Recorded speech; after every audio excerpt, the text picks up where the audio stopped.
My friend Alexander is a nice guy. I love this guy so much, as he never retaliates to whatever I do to him. My wife is such a wonderful woman.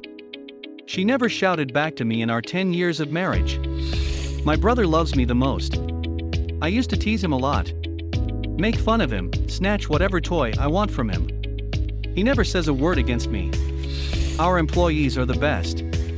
They always respected the decision of the management, and never fought back and expressed their unhappiness.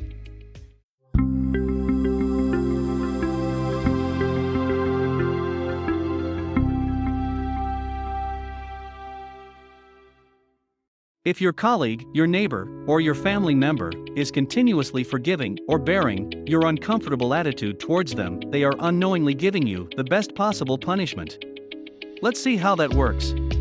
Each time your wrong behavior is borne by somebody, you generate some dopamine with that. Next time, the same level of your behavior will not give you the same amount of dopamine. Hence, you increase the dosage of your wrong behavior, or you change the person to whom you show that attitude again. As long as these behaviors are born, you keep on doing the mistake, with somewhat increased intensities. This is almost equal to nicotine addiction. Once you fall into this positive feedback loop of addiction, it is very difficult to come back.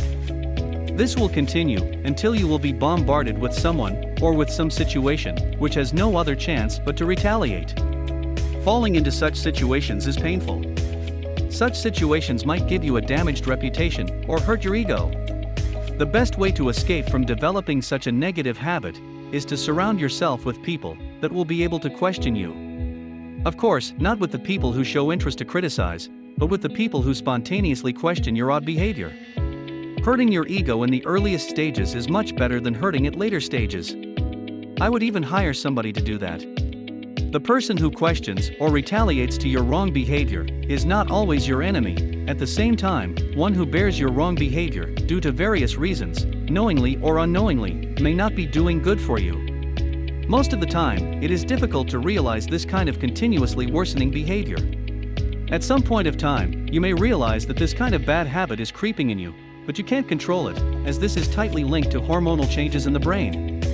First, you start with a small mistake. If that was born, it is obvious that you repeat it with the same person or with others. If that is also born, you repeat such mistakes with somewhat greater intensity. Because, as I said before, the same intensity of mistake will not give you the same kickoff. This will be continued until you bombard with an incident where your behavior is retaliated. Sometimes it might take several years till you reach here. The more it is delayed to get a retaliation, the more it hurts you.